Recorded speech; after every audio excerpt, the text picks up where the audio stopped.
There's a man on the TV, says he's working for the Lord. Back then I changed the channel, 'cause the righteous can leave me quite bored. Welcome, brothers and sisters, to another episode of the Alison and Adreana podcast. I'm your co-host, Adreana Langston, here in sunny Long Beach, California. And I'm Alison, joining you from Los Alamitos. We are so glad you're tuning in today. That's right. And today we're diving deep into a topic that is incredibly close to my heart. And I know, Alison, it's a huge concern for you too, given your extensive work with parents of neurodivergent children. We're talking about the ongoing attacks on public education, specifically how the current administration's policies are threatening the very foundation of our public school system. It's a critical conversation, Adriana. As someone who has spent years helping families navigate school districts to get the resources their special needs children require, I've seen firsthand how fragile these support systems can be. Any shift in policy, especially at the federal level, can have devastating ripple effects on the ground. Exactly. And it's not just about abstract policy changes. These are real families, real children whose futures are on the line. We want to share some of their stories with you today because the human cost of these policy shifts is immense. We read about Jolene Baxter, a single mother in Oklahoma City, in a May 2025 article from the 19th News. Her 8-year-old daughter, Marley, was born with a heart defect and suffered a stroke after her third open heart surgery, which significantly affected her cognitive abilities. Though in second grade, she struggles to read and primarily attends classes with other children with disabilities. Marley's essential care, including physical, occupational, and speech therapies, is covered by Medicaid. The 19th News reported that Jolene has relied on Medicaid for Marley's medical expenses and disability protections under the Department of Education as a critical safety net. Jolene recounted to the 19th News, "I'll do everything I can at home, but she'll just fall through all the cracks, and she won't get the education that she deserves." She even homeschooled Marley for 2 years when public schools couldn't meet her needs, an option unavailable to most working parents. The article noted that Jolene now harbors no faith that the federal government will hold schools accountable for discrimination against children with disabilities if the education department is disbanded. And we also read a powerful story in a February 2025 Chalkbeat article about Jessie Damroth from Newton, Massachusetts.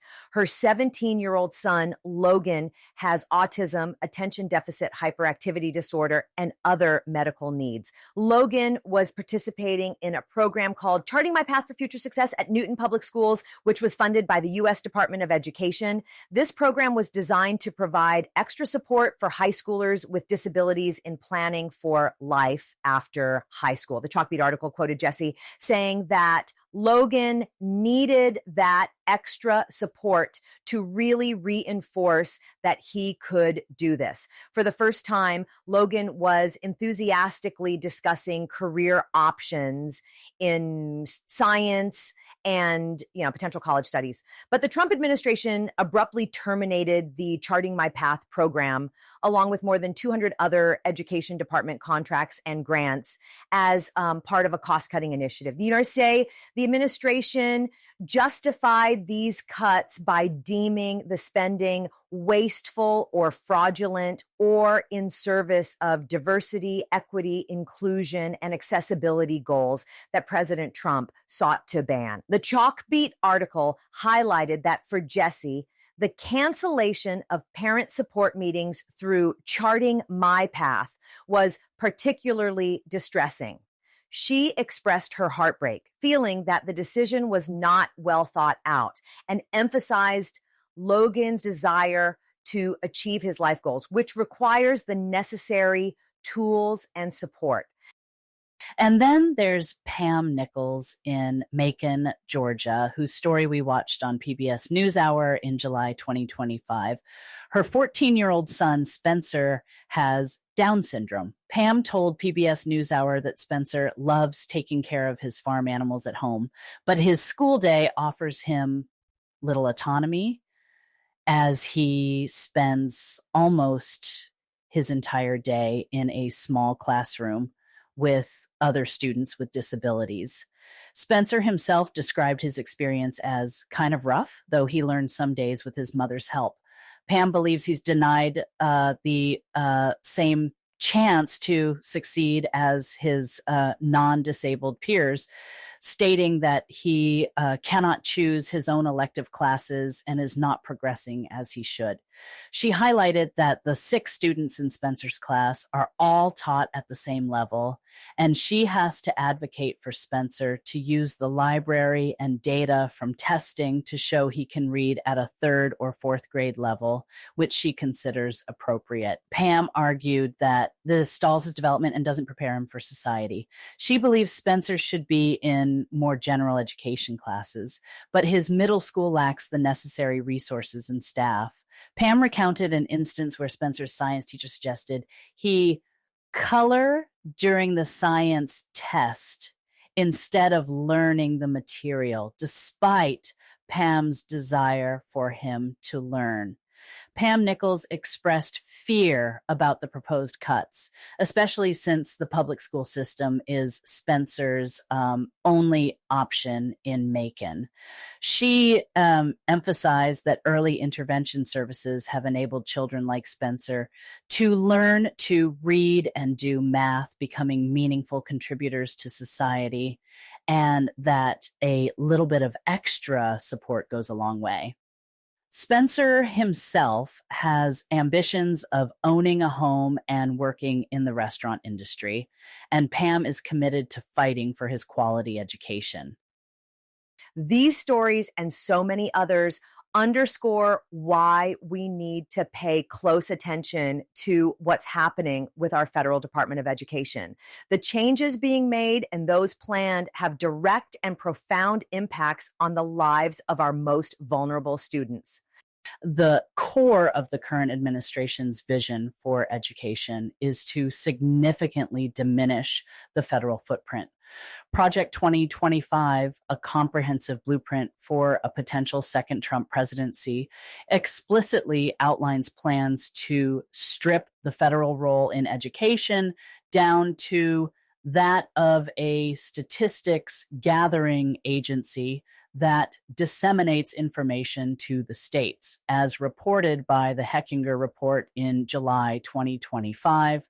And this isn't just about reducing bureaucracy. The plan includes direct calls to eliminate the Department of Education entirely, or at least to break up the education department and disperse any surviving higher education programs across other agencies, according to the National Education Association, or NEA, in August 2025. Education advocates are sounding the alarm. Susan Nogan, a senior policy analyst for the NEA, warned in an August 2025 statement that such a restructuring would create an imperial presidency served by party loyalists who will replace the skilled civil servants. Jacqueline Simon, policy director of the American Federation of Government Employees, echoed this concern, stating, "The question is, do you want people with the skills, expertise, and credentials to perform their jobs, or do you want people who love Donald Trump?" as quoted by the NEA. This suggests that political allegiance rather than expertise would be the primary factor for employment, potentially leading to a decline in effective oversight. And it gets worse. Project 2025 also plans to prohibit collection of demographic information needed to document inequities. So if parents of Latino students or Black students or disabled students want to show with stats that their students are being underserved as compared to the same types of students in other states, too bad, so sad, because that national data will not be being collected and collated. The Trump administration also proposes a massive 67% cut to the Institute of Education Sciences, or IES, which houses the National Center for Education Statistics. This is according to an August 2025 report by First Focus on Children. This move would severely hamper the federal government's ability to track student data, identify disparities, and inform evidence-based policy. It's almost as if they don't want us to see the problems. A critical function of the Department of Education is to protect students from discrimination through the Office for Civil Rights, or OCR. Project 2025 proposes moving the OCR to the Department of Justice and stripping its enforcement authority, allowing it to be able to enforce only through litigation, as detailed by First Focus on Children. This would severely weaken its ability to protect students against discrimination based on race, gender, and disability, leaving few, if any, staff to enforce civil rights laws, according to the NEA. The American Civil Liberties Union, or ACLU, in August 2025, also highlights that thousands of civil rights cases have already stalled or been dismissed. Beyond dismantling federal oversight, the administration is aggressively pushing for private school vouchers and what they call school choice. The One Big Beautiful Bill, a major tax and spending package signed by President Trump, includes a national school choice provision that provides a federal tax incentive for families' educational expenses, including private school tuition at secular and religious schools. This was reported by K-12 Dive in August 2025. Project 2025 explicitly promises a federal voucher law modeled on Arizona's program, which is characterized as one of the largest voucher programs in the nation and one of the most unaccountable, according to First Focus on Children. The stated goal is to subsidize the private, oftentimes religious, education of wealthy students at the expense of the nearly 90% of U.S. students who attend public schools, as stated by the ACLU. The projected cost to the federal government could reach $101 billion per year if 43% of taxpayers participate, according to K-12 Dive. Robert Kim, executive director of the Education Law Center, stated in an August 2025 report that studies have shown private school vouchers sweep aside civil rights protections, support segregation, decimate public school budgets, and do not improve student outcomes. He added, vouchers undermine public education, the cornerstone of our democracy, and have no place in federal policy.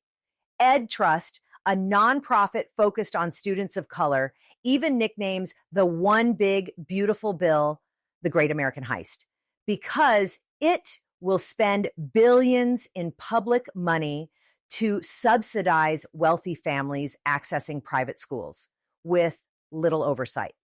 And Rachel Laser, president and CEO of Americans United for Separation of Church and State, expressed concern that the school choice program will divert billions of taxpayer dollars to private religious schools that indoctrinate and can discriminate against students and their families based on the school's beliefs. As reported by K-12 Dive, Project 2025's model states like Arizona have seen taxpayer-funded school vouchers used for ski passes, golf equipment, and lessons on how to drive a luxury car that costs more than $800 per session due to non-existent accountability, according to the ACLU. Finally, the administration is pushing for ideological control and censorship in curriculum. Project 2025 explicitly aims to codify book bans and classroom censorship on a national level. It defines LGBTQ+ content as porn and treats librarians like criminals as highlighted by PEN America in August 2025. It also seeks to excise critical race theory and gender ideology from curricula in every public school in the country, according to K-12 Dive. PEN America states that Project 2025 would turbocharge educational censorship across the country, taking the educational gag orders already enacted in many states to the federal level. This creates a greater climate of censorship and self-censorship on schools and college campuses, and silences educators and students all on a national level. This is a direct attack on academic freedom and intellectual diversity.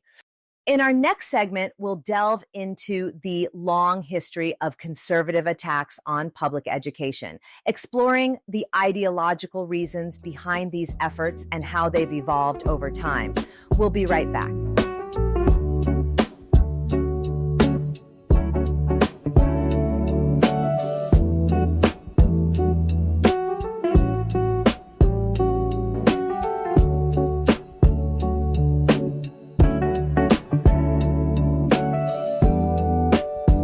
Welcome back to the Alison and Adreana podcast. We've just discussed the current administration's plans for the Department of Education. But to truly understand what's happening, we need to look at the long game. This isn't a new fight. It's a decades-long coordinated effort by the conservative right to reshape public education.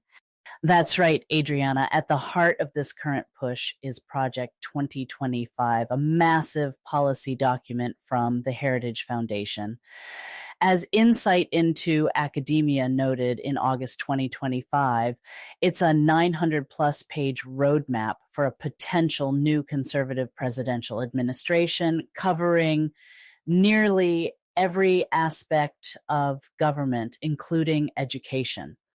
And the people behind Project 2025 are not just academics. Many have been appointed to key positions within the Trump administration. For example, Dr. Kevin Roberts, the president of the Heritage Foundation, is a central figure. He explicitly stated in a March 2025 White House article that from the moment it was created, the Department of Education was a mistake. It was founded on the false premise that unelected bureaucrats in Washington know better than parents and local communities when it comes to educating children.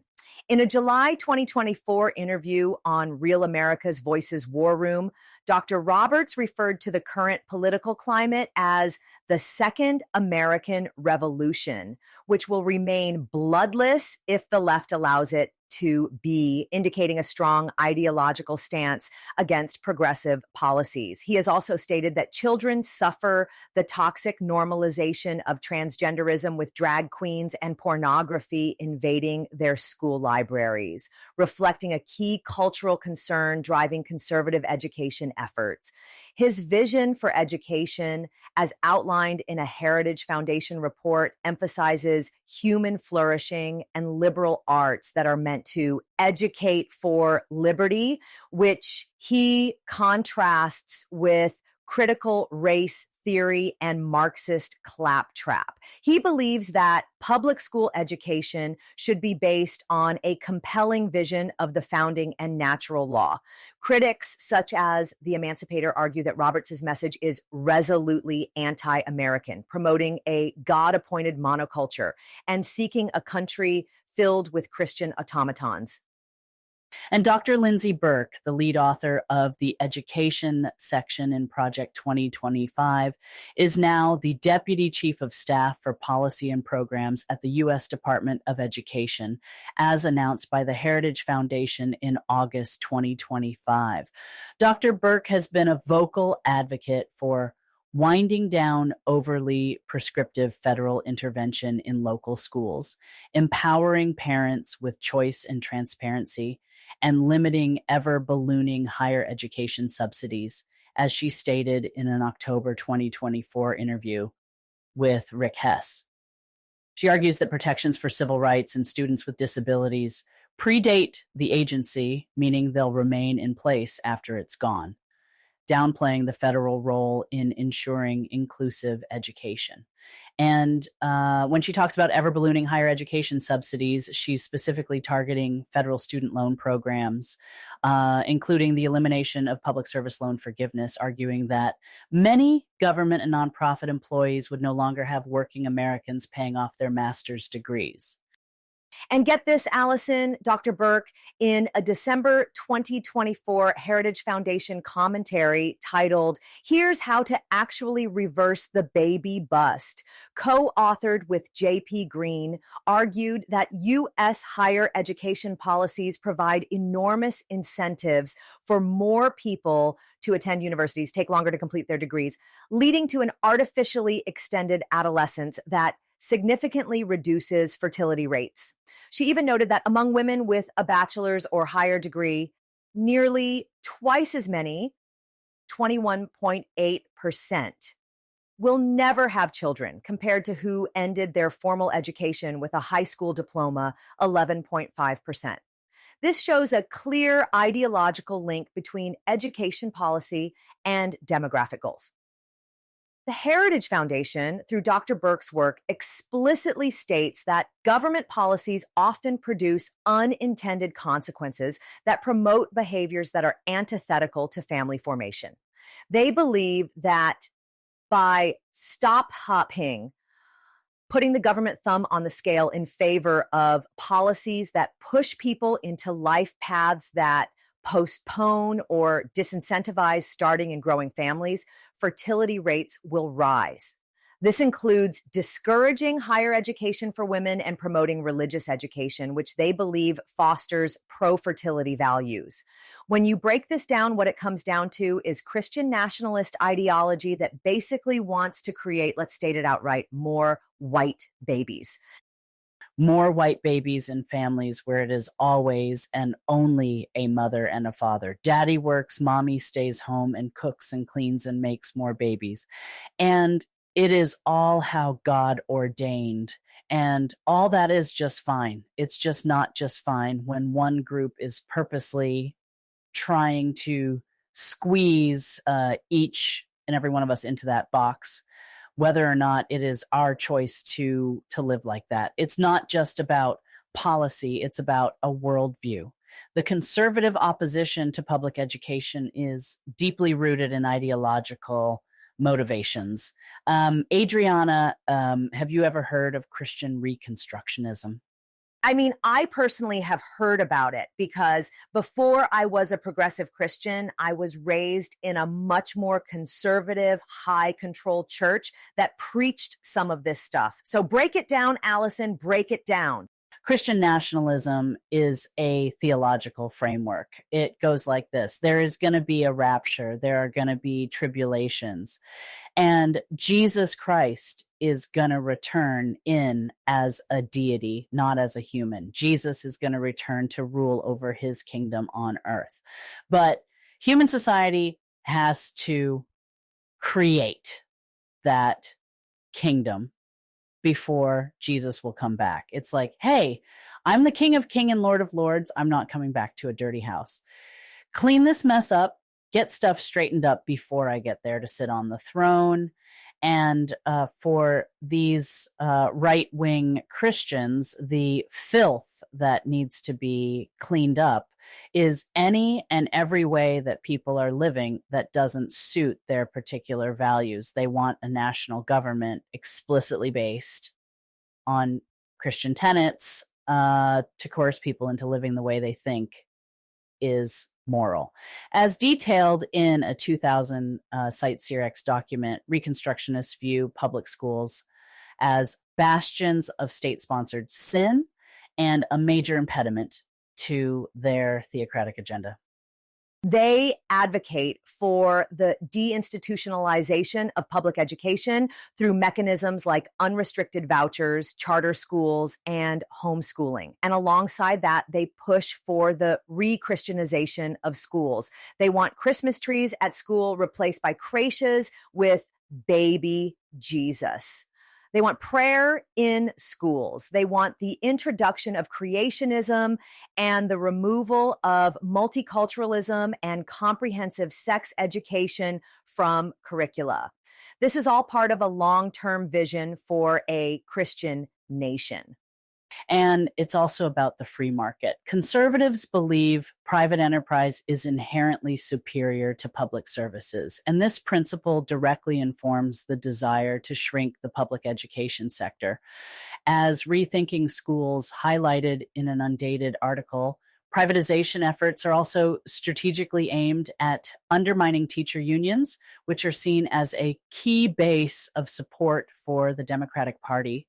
Terry Moe, a senior fellow at the Hoover Institution, explicitly stated in a 2010 interview with the Heartland Institute that a main motivation of some of the choice supporters was to weaken public education unions. This isn't just about today's culture wars over critical race theory or gender identity. The U.S. Christian right's significant involvement in education politics began in the 1970s, heavily influenced by events like the desegregation of public schools following Brown v. Board of Education in 1954. Historically, Southern states created private school vouchers, specifically to allow white students to avoid integration by attending private schools, often termed segregation academies, as Senator Bernie Sanders' June 2024 report points out. And this historical context is crucial. An intriguing observation from a September 2015 article in the Journal of the History of Education Society reveals that in the 1920s, many educational conservatives actually looked hopefully toward greater federal involvement in K-12 education because they believed more top-down control would advance a uniform program of Americanization. This stands in stark contrast to today's calls for reduced federal involvement.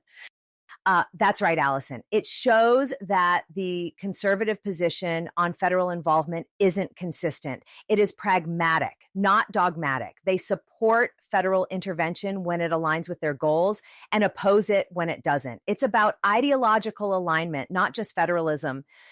And let's not forget the money. Wealthy conservative donors have a long history of funding initiatives that undermine public education.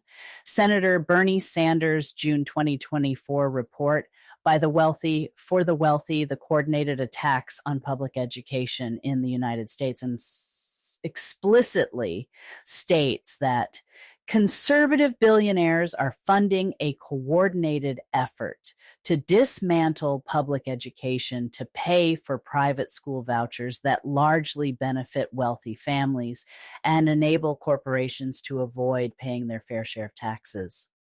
These efforts are fueling the creation of two segregated K-12 education systems, a private and public one, as the Sanders report warns.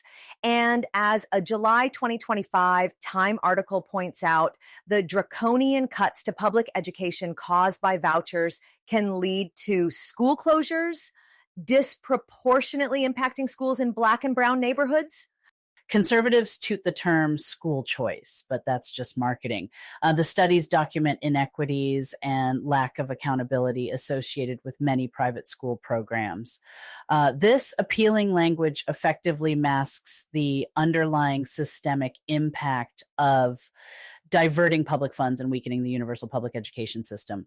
They talk about parents having freedom, but again, it's just marketing specifically to garner support among low-income voters, Black voters, and Latino voters. What's really going on is an agenda that fundamentally transforms public education into a market-driven, less regulated system that most of those very voters could not afford to escape, even with a voucher. Because private school tuitions are so high, critics call it a backdoor way to destroy public education. And instead of outright saying public schools teach stuff that we think is from the devil and we want to destroy them, they won't say that because it would turn voters off, right? They talk about choice, so that they can undermine the public education system from the inside by draining funds from it through the support of vouchers and by degrading it in the minds of the voters. This has been more effective for them than trying to destroy it by outright legislation.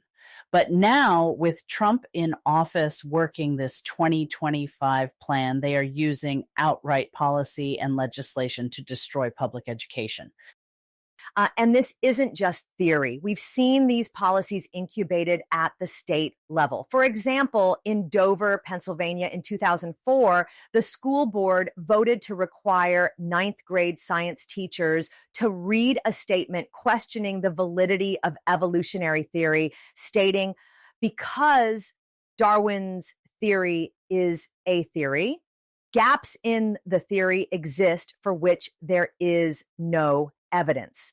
This was an attempt to introduce creationism into science class, despite the fact that as of 2024, all 50 US states and DC include the teaching of evolution in their public school science standards, and none teach intelligent design or creationism in science classes.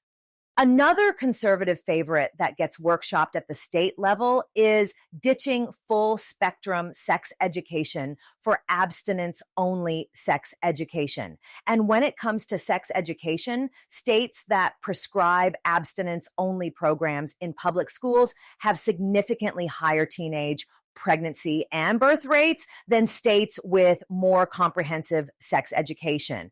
A 2011 study published in PLOS ONE found that increasing emphasis on abstinence education is positively correlated with teenage pregnancy and birth rates. This clearly shows that prescribed abstinence-only education in public schools does not lead to abstinent behavior and may even contribute to the high teen pregnancy rates in the US compared to other industrialized countries.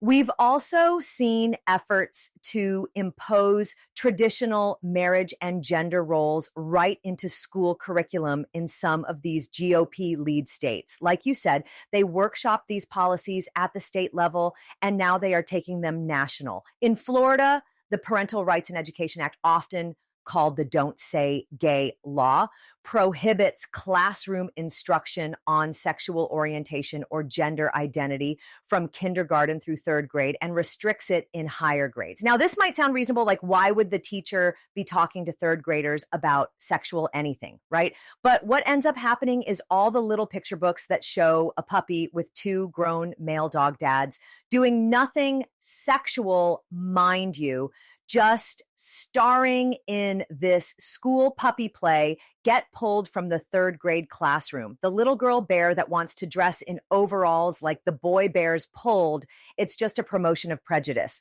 This law, signed by Governor Ron DeSantis, has been criticized for creating hostility toward LGBTQ plus people, with a 2023 UCLA School of Law study finding that 90% of parents who disagreed with the law felt it provoked hostility toward LGBTQ people. It carries over to junior high and high schools as well in some of these conservative states and school districts.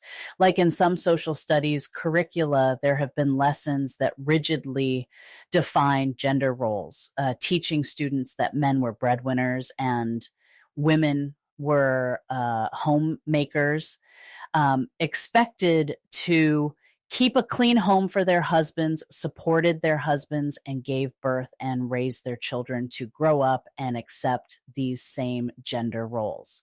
These are the types of ideologically driven policies that conservatives want to force on all schools nationwide, often under the guise of parental rights or traditional values.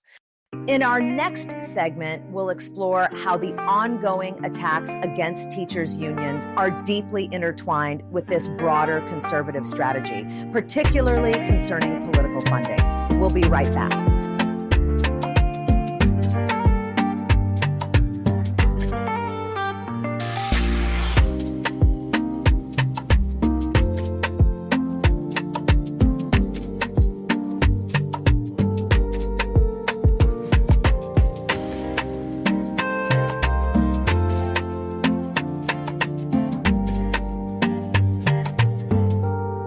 Welcome back to the Alison and Adreana podcast. Before the break, we discussed the long history and ideological underpinnings of the conservative attack on public education. Now, let's connect that to another key target, teachers' unions.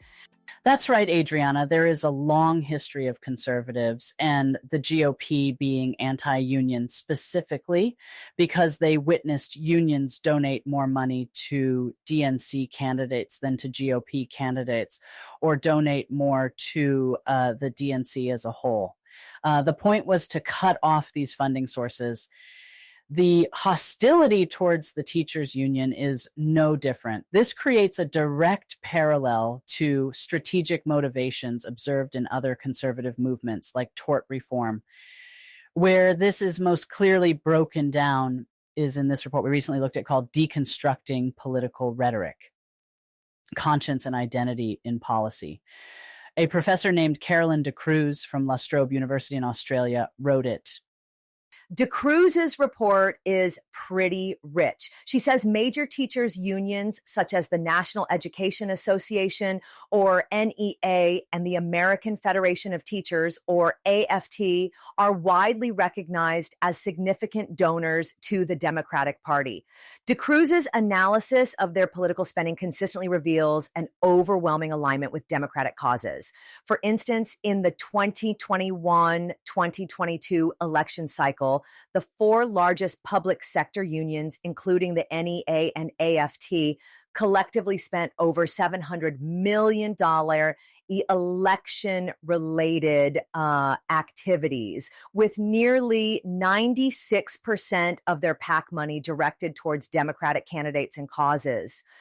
This isn't just about policy. It's about political power. Conservative groups and Republican lawmakers explicitly target teachers' unions, viewing them as a powerful wing of the Democratic Party and openly seeking to gut money from the unions who support Democratic candidates and issues. As De Cruz states in her report, legislative efforts in states, such as those in Pennsylvania, aim to undercut the power of public sector unions by making it easier for workers to opt out, harder to form unions, and more challenging for unions to raise money for political work. And this isn't a new tactic. Think about tort reform. De Cruz indicates that a significant underlying impetus for the conservative push for tort reform, particularly under the George W. Bush administration, was to undercut tort lawyers due to their consistent and substantial donations to the DNC. Karl Rove, a key strategist for George W. Bush, recognized that trial lawyers were at the top of that list of the biggest givers to the Texas Democratic Party in the 80s and the 90s. De Cruz says the battle over tort reform evolved into this giant pitched battle because it wasn't just necessarily about the kind of verdicts, but it was also about the back end, which was the financing of the entire Democratic Party. Republicans effectively deployed the trial bar as a boogeyman in state politics, enabling them to portray Democratic candidates who accepted money from trial lawyers as being in the back pocket of the trial bar. This is a direct parallel to what we're seeing with teacher unions. The Janus versus AFSCME Supreme Court decision in 2018, which ruled that public employee unions could no longer collect fees from non-members, was a real come up for anti-union groups. These groups, often funded by prominent conservative donors like the Koch family foundations and Betsy DeVos, launched widespread campaigns after the SCOTUS decision to persuade teachers to drop union membership. De Cruz says they weren't on the down low about their goal. They explicitly stated they were aiming to gut money from the unions. What conservatives are doing today to teachers' unions is just a replay of what they did with tort reform back in the day. In both instances, a key Democratic donor base, trial lawyers and teachers' unions, respectively, is explicitly targeted not just for policy reasons, but to diminish the union's ability to help Democrats by donating funds and by acting as organizers. Back then, conservative marketing was the demonization of the trial bar. Today, anti-union conservative marketing is painting teachers' unions as promoting radical ideology and being out of step. You're right, Alison. And all of it is part of a long-term political strategy by the GOP to undermine the financial infrastructure of the Democratic Party. It's not just about reducing funding. It's about eroding public trust and support for unions by associating them with unpopular or radical ideas. This is propaganda which sways voters to support the passage of anti-union legislation purposely meant to decrease union membership.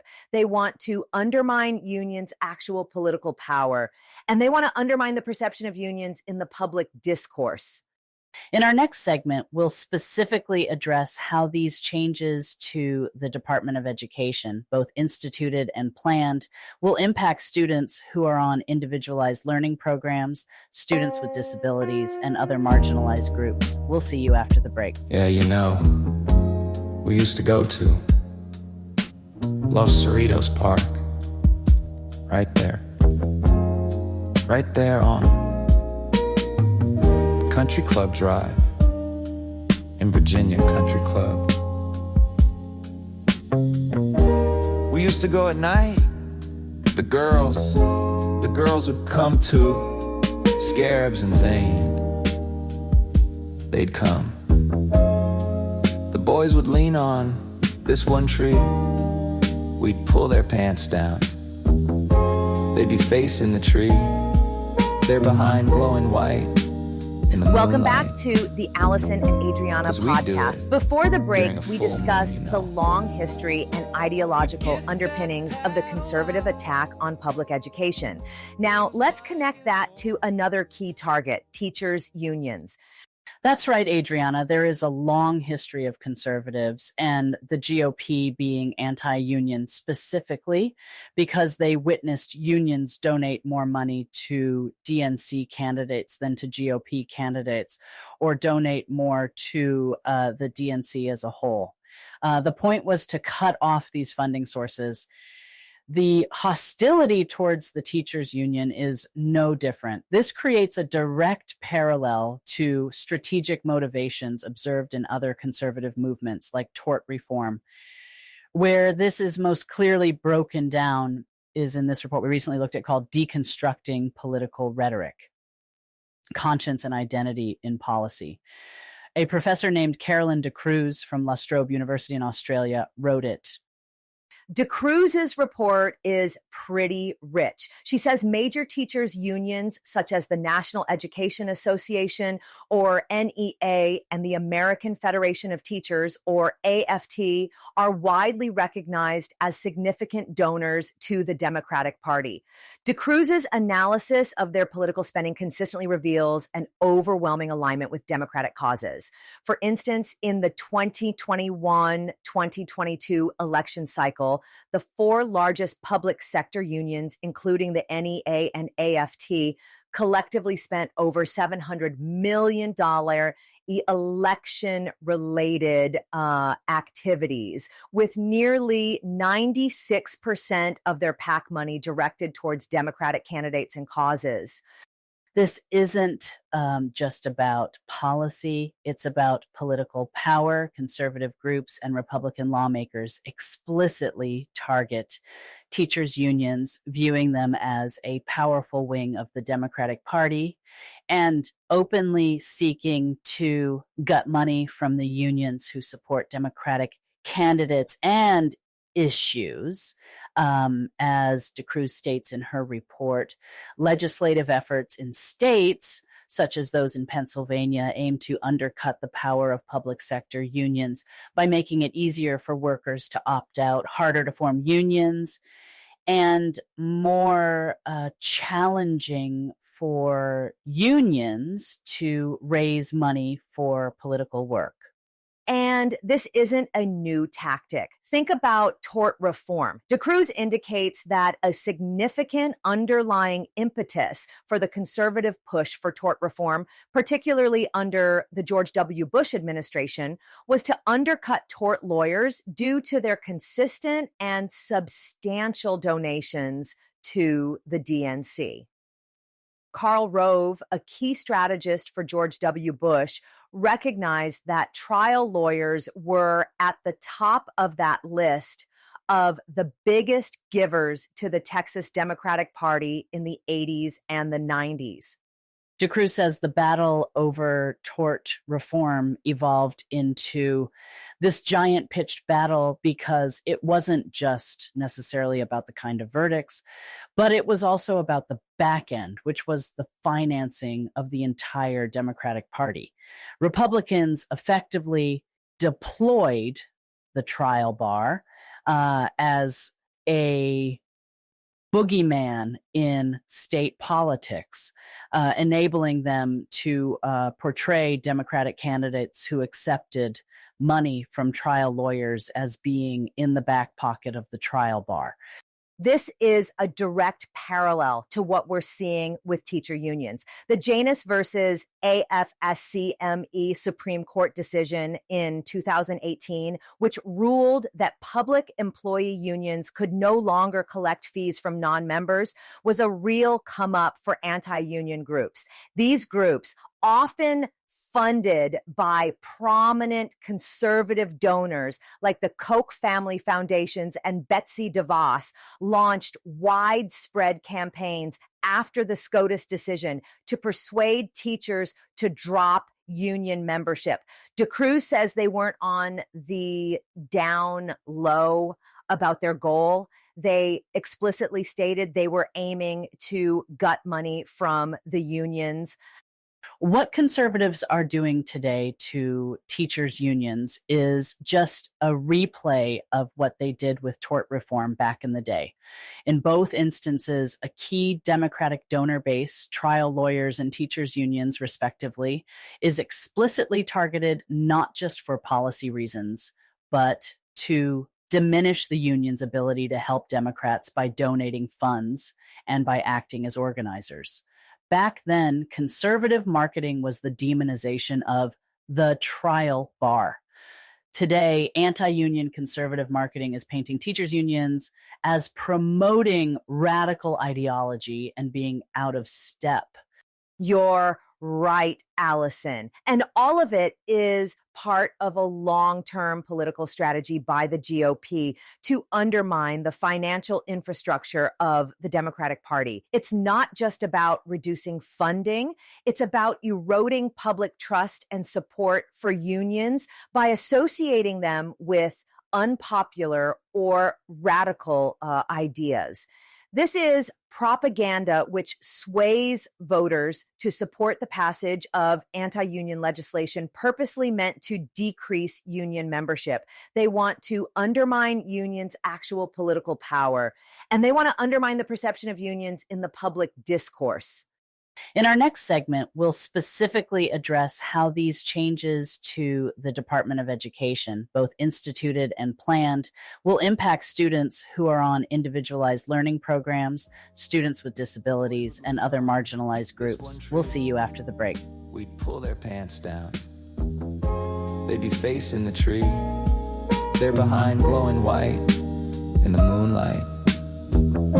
'Cause we'd do it during a full moon, you know. We'd get that paddle out. It was like an oar from some old boat that had been sanded and painted with our sign on it.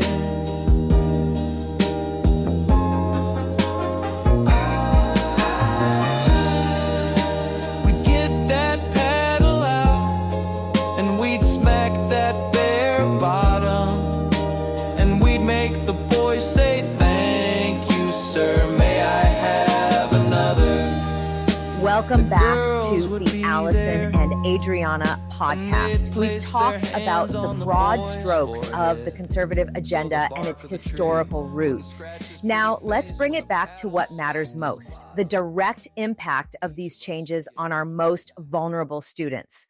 This is where my work with parents of neurodivergent children really comes into play, Adreana.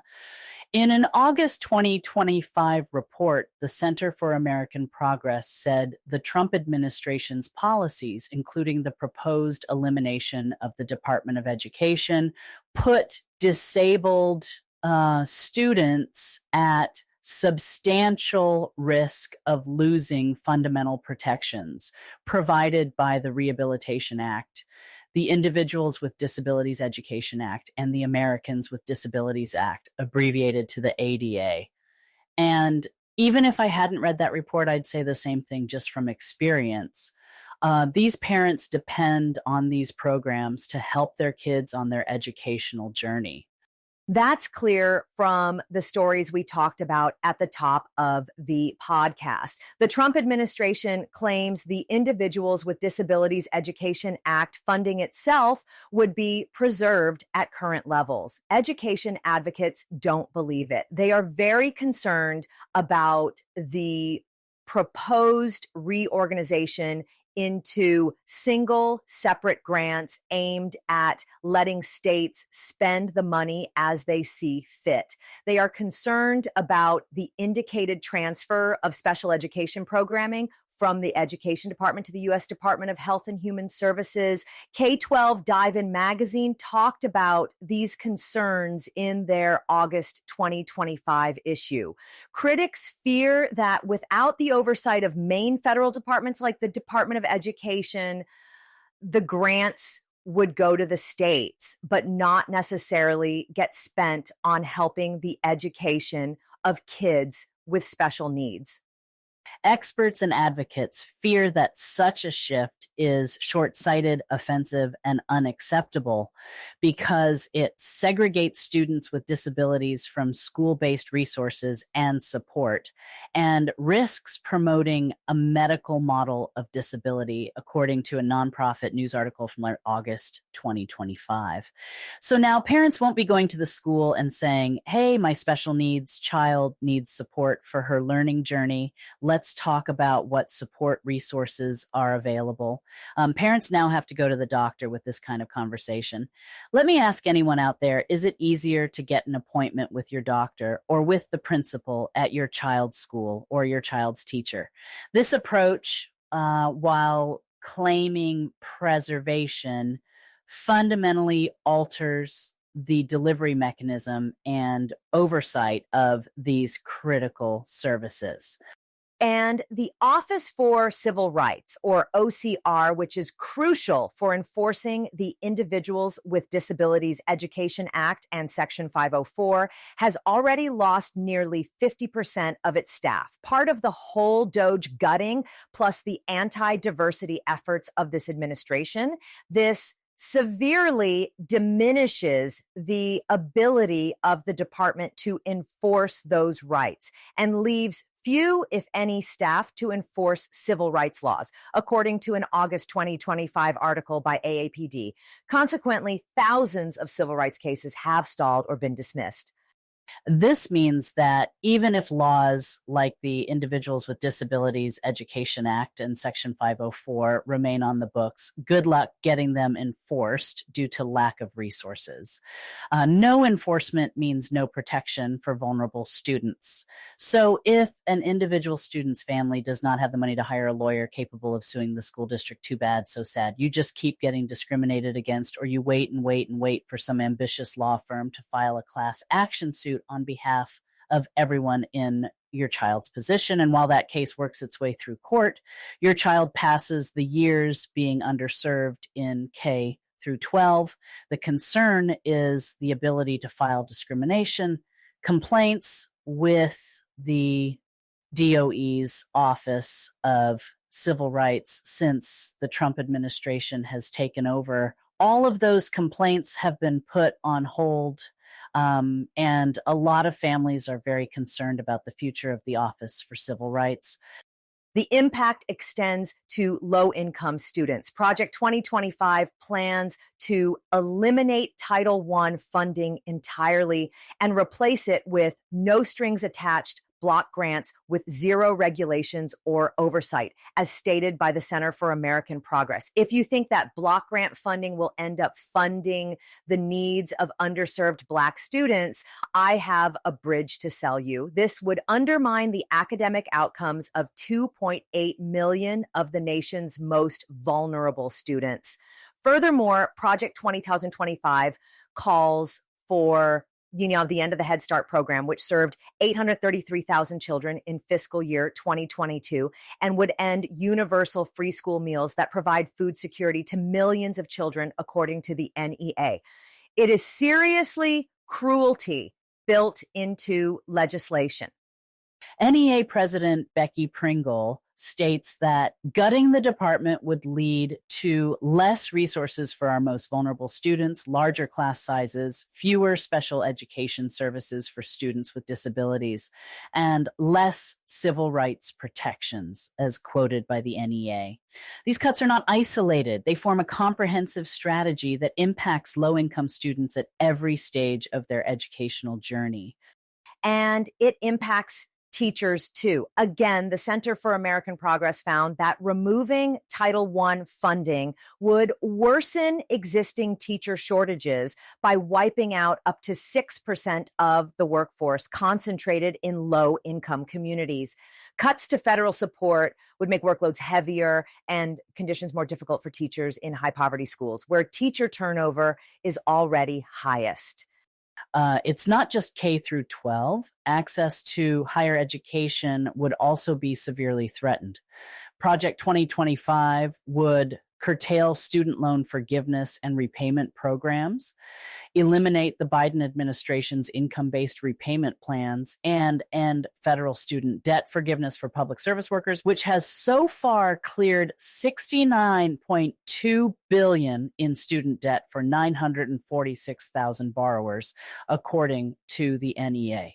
This would deny student debt relief to more than 3.6 million public service workers and saddle them with an additional $250 billion in student debt. This debt is most likely to fall on students of color. And for our English learners, the budget would eliminate the $890 million English language acquisition program, which the administration says encourages bilingualism and de-emphasizes English primacy, as reported by K-12 Dive. This reveals a cultural and linguistic bias embedded in the policy, implying an attempt to enforce a monolingual cultural norm. If this funding is withheld, school districts serving over 5 million K-12 English learners nationwide will need to find alternative funding sources or risk violating the law, as reported by Education Week in July 2025. Long Beach Unified School District student body is made up of nearly 17% English learners. And at Rossmore Elementary, right by me, 12% of students get free lunch. This is why the forum at First Congregational Church of Long Beach is so important. We need to understand these impacts and how we can advocate for our students. In our final segment, we'll give you all the details about the upcoming forum and what questions we hope Dr. Tiffany Brown, Deputy Superintendent of the Long Beach Unified School District, will address. We're so glad you're here, and we hope you stick with us.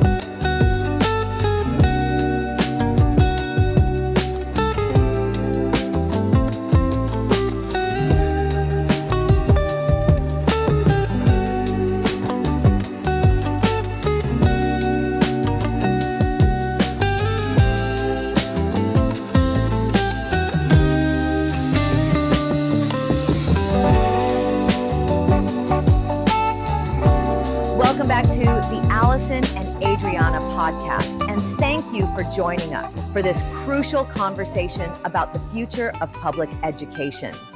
We've covered a lot today, from the specific policy proposals of Project 2025 and the current administration to the historical context of conservative attacks on public education and the very real impacts on our most vulnerable students. The point of us telling you all this was, of course, to educate you. And the point of getting yourself informed about an issue is so that you can take action. And the action to take is to attend an education forum at my church, First Congregational Church of Long Beach. It's the oldest church in Long Beach, and it has been a bastion of progressive Christianity and the social gospel the whole time. Listen, we know not everyone is Christian like us or even has a faith, and we don't care. This forum is still for you. It takes place after the church service and is not even in the sanctuary. It is in a side room. Yeah, First Congregational Church of Long Beach is located in downtown at 241 Cedar Avenue, 90802. The forum is in the Koinonia Room. It is wheelchair accessible. The forum is on Sunday, August 17th at 11:30 a.m. The main panelist is Deputy Superintendent of Long Beach Unified School District, Dr. Tiffany Brown. She is specifically going to talk about how we can support students in the face of these attacks on the Department of Education. 241 Cedar is literally 3 blocks from where the Metro Blue Line ends. If you drive, you can park in the city-owned parking lot on Broadway between Cedar and Chestnut, and First Church will validate your parking ticket from that lot. Also, when First Congregational Church says all are welcome, they mean it. Go into the video description and you will find a link to a flyer for the event. On that flyer is an email. If you have accessibility needs, email that address to discuss your needs with them.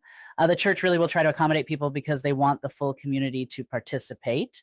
And if you really can't make it down here to 3rd and Cedar, that is okay too. Like Alison said, download the flyer from the link provided and shoot an email to that church contact email address on the flyer to get the Zoom room entry code, because there will be a Zoom room option to see the forum live. Dr. Tiffany Brown will take questions as well. Adreana and I have some questions we really hope Dr. Brown addresses at the forum. For me, as someone who works closely with parents of neurodivergent children, I'm particularly interested in understanding how the proposed changes to Individuals with Disability Education Act funding and the Office for Civil Rights will specifically impact the availability and quality of special education services in LBUSD. I want to know what contingency plans the district has in place if federal protections are weakened or funding is significantly reduced. And from my perspective, as someone deeply invested in social justice, I want to know how the district plans to protect students from the ideological attacks we've discussed today, especially regarding curriculum censorship and DEI initiatives. How will LBUSD ensure that all students, particularly those from marginalized backgrounds, continue to receive an equitable and inclusive education, even if federal oversight is diminished? I also want to know what steps the district is taking to ensure that any potential funding cuts don't disproportionately harm our low-income students and English learners. These are critical questions, and we encourage all of you to attend the forum on August 17th to hear them discussed and to participate in that discussion. Educate yourselves, engage with your community leaders, and let your voices be heard. That's right. Your presence and your questions matter. This has been the Alison and Adreana podcast, and I'm Adreana Langston in Long Beach, California. And I'm Alison Evers in Los Alamitos, California. Thank you so much for listening today. If you got something out of this podcast, please be sure to give it a thumbs up. Check out the video description to this podcast for links to all our sources. We have receipts, baby. Girl, yes, we do. We spent time researching all this. Be sure to let us know your thoughts about the future of public education in the comments, and make sure to hit that subscribe button. We'll see you next time.